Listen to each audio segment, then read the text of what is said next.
U njedzeljovim televizijnim magazinu budete mac na hodu vidzic jak bilo u Kocure na kulturnej manifestaciji Kostelnikova ješenj, ze školjarom ruskih odzeljenjoh predstaveni novi knjiški za dzeci.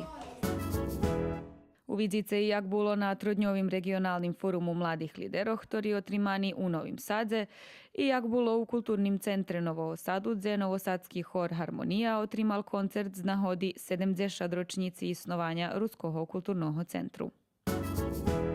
Ukažeme vam i na jaki sposob ljudze možu vyhasnovat svoj šljebodni čas i rekreirat še zoz dobru muziku.